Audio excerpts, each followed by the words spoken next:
Hello friends, बुकीपीडिया पर आप सभी का स्वागत है। आज हम बात करने वाले हैं द कॉन्फिडेंट माइंड बाय जिंसर बुक के बारे में। केशव एक आदमी जो एक मल्टीनेशनल कंपनी में काम करता था, अपनी लाइफ से कुछ ज्यादा ही फ्रस्ट्रेटेड हो चुका था। ऐसा नहीं था कि उसकी जिंदगी में कुछ गलत चल रहा था। नौकरी ठीक ठाक थी, फैमिली सपोर्टिव थी और दोस्त भी थे, लेकिन अंदर से कुछ खालीपन सा था। अक्सर उसे लगता था कि वह अपनी पूरी पोटेंशियल तक नहीं पहुंच पा रहा। एक दिन अपने यूजुअल ऑफिस रूटीन से तंग आकर उसने सोचा कि शाम को बुक स्टोर जाएगा। उसे हमेशा से किताबें पढ़ने का शौक था, लेकिन पिछली कुछ सालों से काम और रिस्पॉन्सिबिलिटीज में वह शौक कहीं खोसा गया था।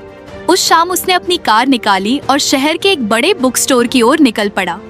बुक स्टोर की हल्की हल्की खुशबू और किताबों की शेल्फ देखते ही उसके अंदर एक पुराना स्पार्क जाग गया। वह एक एक करके कई किताब में उठाकर देख रहा था, जब उसकी नजर एक ब्राइट येलो कवर वाली किताब पर पड़ी, the confident mind a battle tested guide to unstable performance.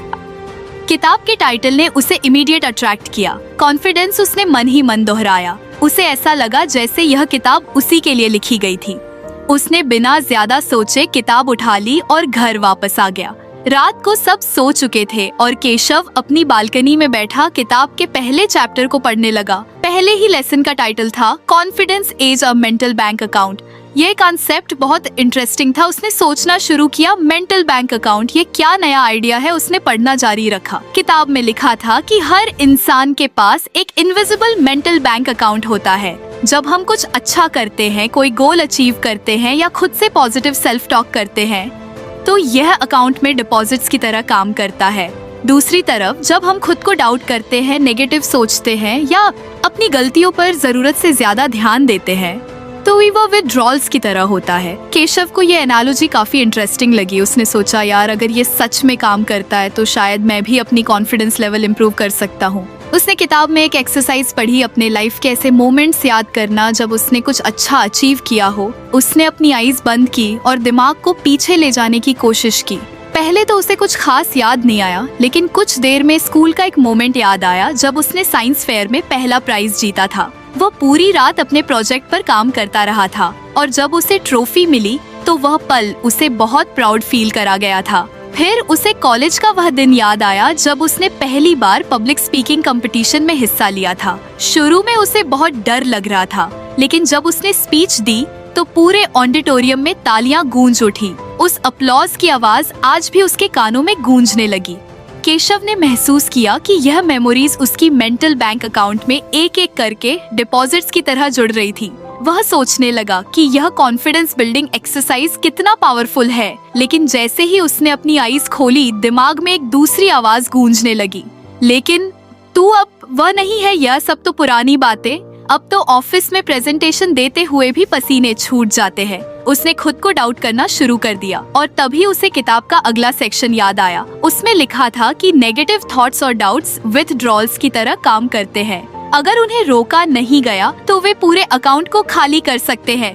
उसने फिर से किताब में दी गई टेक्निक पढ़ी, रिफ्रेमिंग सेटबैक्स। इसमें कहा गया था कि सेटबैक्स को फेलर्स की तरह मत देखो, बल्कि उन्हें लेसन्स की तरह ट्रीट करो। उसने सोचना शुरू किया, पिछली बार उसकी ऑफिस प्रेजेंटेशन खराब क्यों हुई थी। वह नर्वस था क्योंकि उसे लगा कि वह प्रिपेयर्ड नहीं है, लेकिन क्या उसने उस एक्सपीरियंस से कुछ सीखा? हाँ, उसने सीखा कि प्रिपरेशन के बिना कुछ भी अच्छा नहीं हो सकता।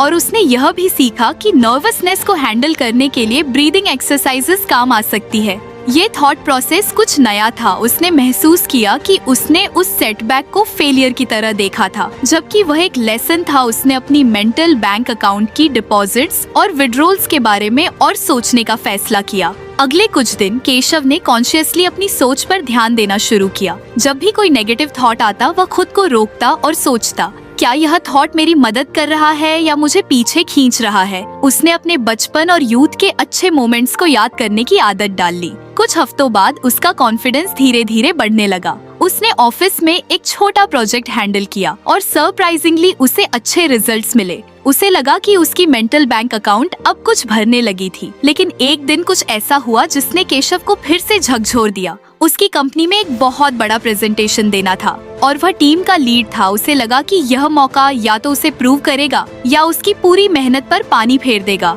उसकी प्रिपरेशन चल रही थी, लेकिन साथ ही साथ उसका एंजाइटी लेवल भी बढ़ रहा था। उसने उसी रात फिर से द कॉन्फिडेंट माइंड का पहला चैप्टर खोला। उसने वही लेसन्स दोबारा पढ़े।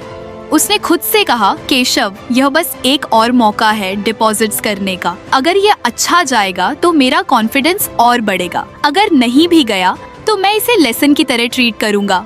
संगीत, अगर आपको हमारी फ्री समरी अच्छी लगती है तो आप हमारे चैनल को सब्सक्राइब कर सकते हैं, हमारी मेंबरशिप खरीद सकते हैं या हमें यूपीआई के थ्रू सपोर्ट कर सकते हैं। अब समरी पर वापस चलते हैं।